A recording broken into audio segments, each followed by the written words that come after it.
Nah, di subtopik selanjutnya kita akan mempelajari tentang apa saja ragam pondasi pada bangunan tinggi. Nah, kita lihat yang pertama adalah ini pembagian dari sistem pondasi, itu ada pondasi dangkal dan pondasi dalam. Nah, pondasi dangkal itu ada yang namanya isolated spread footings, wall footings, combined footings, cantilever, dan pondasi rough atau mat. Ini yang di seluruh lantai itulah pondasinya gitu. Ya, kemudian untuk deep foundation atau pondasi yang dalam itu ada pondasi dengan pile dan kemudian ada pier caisson foundation. Nah, ini sebenarnya untuk mahasiswa arsitektur lebih ke yang penting Anda mengenal ada beberapa istilah ini karena pemilihan dari sistem pondasi itu nanti sangat ditentukan dengan terkait dengan geoteknik, geologi, geoteknik dan juga desain sipilnya ya. Tapi kita harus mengetahui gitu ya, jangan nggak pernah dengar gitu. Nah, di pondasi dangkal itu ada ada tadi ya beberapa istilah. Nah, yang paling sering sih sebetulnya ada istilah yang namanya single footings atau pondasi yang mana kaki-kaki dari telapak atau pile cap itu pile capnya itu sebelum nanti di bawahnya ada pondasi itu sendiri-sendiri ya. Pile cap itu satu untuk satu kolom, itu untuk single foundation ya, atau single spread ya. Single spread itu satu kolom untuk satu kolom itu ada satu footings atau satu pile cap gitu. Nah, sedangkan ada juga yang misalnya dua kolom atau multiple kolom atau kolom yang banyak itu disatukan, itu namanya multiple foundation gitu ya. Nah, yang multiple ini ada dua atau lebih kolom disatukan menjadi satu pile cap gitu.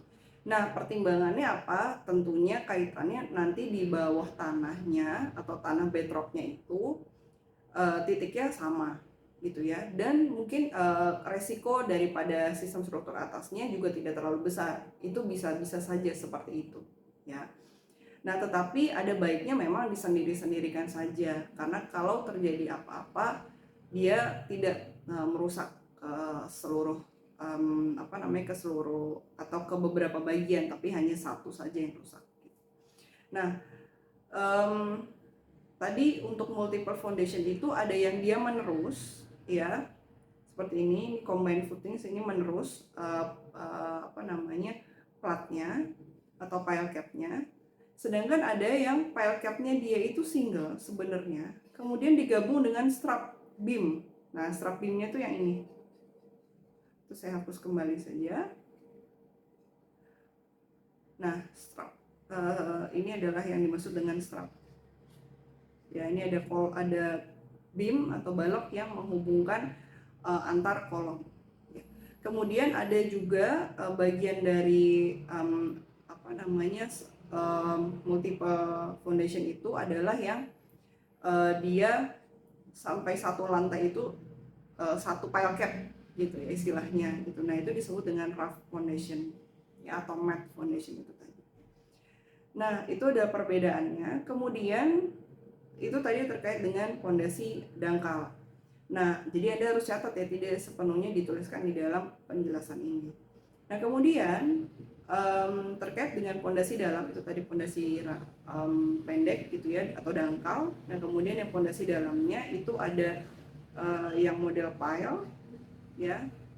Pile itu jadi dia sudah siap pasang ya. Kemudian ada yang caisson. Caisson ini nanti si betonnya si tulangannya dimasukkan. Nah, terkait dengan pondasi caisson ini tulangan itu menerus sampai ke bawah, sampai bahkan menembus bedrock. Tetapi untuk menuangkan beton dia hanya sampai posisi tertentu. Jadi tidak semua dari tulangan itu diberikan beton di sekelilingnya. Jadi sampai batas tertentu ya. Nah, biasanya pondasi caisson ini seringkali dipakai untuk infrastruktur ya, seperti jembatan atau untuk pondasi jembatan di dalam air misalnya. Ya. Nah, seperti itu. Nah kemudian, ini yang paling penting untuk Anda atau kita sebagai pembelajar dari arsitektur adalah apa pertimbangan untuk memilih suatu sistem fondasi dangkal tertentu. Jadi kita mulai dari fondasi dangkal. Nah tadi ada yang single foundation, yang multiple itu strip foundation ya. Single and strip foundation. Nah kemudian ada yang rough foundation. Nah untuk strip foundation ini bebannya adalah untuk beban-beban yang line loads ya, di sini line loads atau bebannya linear ya. Kemudian tergantung juga dari kontak pressure dengan tanah itu cukup ya. Jadi kalau cukupan pakai yang single and strip foundation. Adapun kalau menggunakan dengan rough foundation itu biasanya dipakai untuk gridnya, bebannya itu load, bebannya itu grid ya. Jadi satu grid, kemudian memang bebannya bisa dijadikan satu grid dan padat ya, jadi heavy duty gitu ya, bebannya berat dan grid. Nah itu menggunakan rough foundation. Nah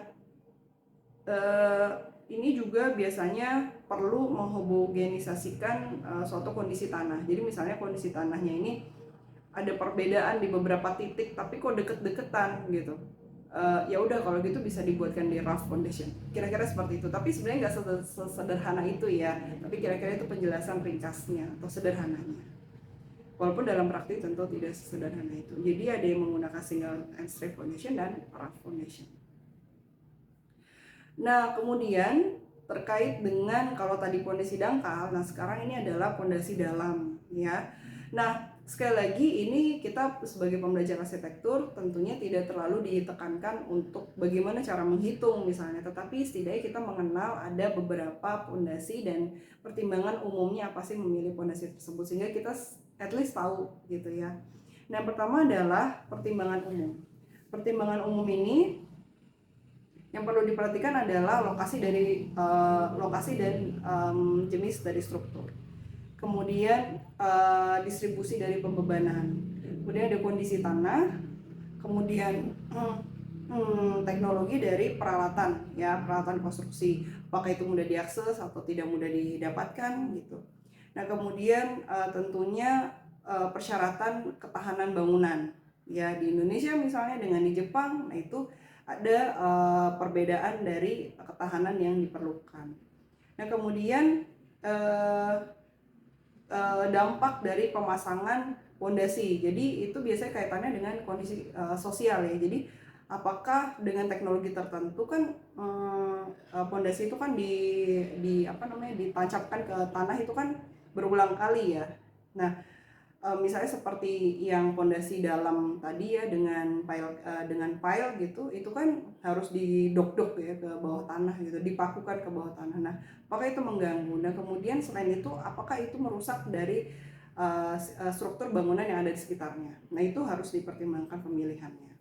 Nah kemudian lainnya adalah pembiayaan yang terkait dengan hal itu. Salah satunya adalah transportasi dari teknologi yang memungkinkan untuk membangun jenis fondasi tertentu.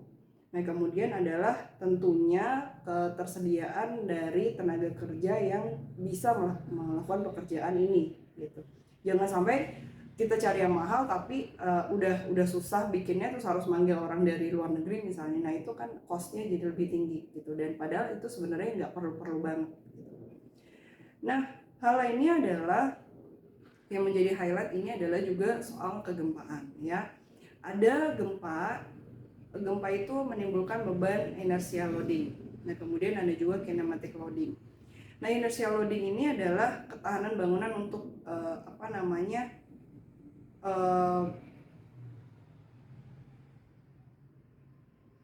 kita lihat inertial loading adalah forces that are induced in the piles because of acceleration ya. Jadi ketika bangunan itu mengalami kegempaan, akselerasi dia bergoncangnya ke kanan kiri itu, yaitulah inersia ya. Namanya inersia itu kan bertahan pada kondisi itu gitu. Jadi kalau misalnya ternyata semakin lama gempa semakin tinggi ya pasti untuk sway-nya lebih besar gitu.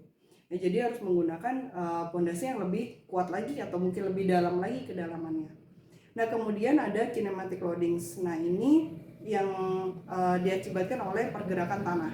Ya, jadi kalau yang inersial itu lebih ke struktur dari bangunannya, sedangkan kinematic loadings itu kaitannya dengan tanahnya. Jadi tanahnya bergerak itu gimana pondasinya. Nah, biasanya salah satunya contohnya ya pertimbangannya adalah dengan melebarkan podium misalnya. Ya, itu contoh dari menanggapi beban inersial dan kinematic loadings.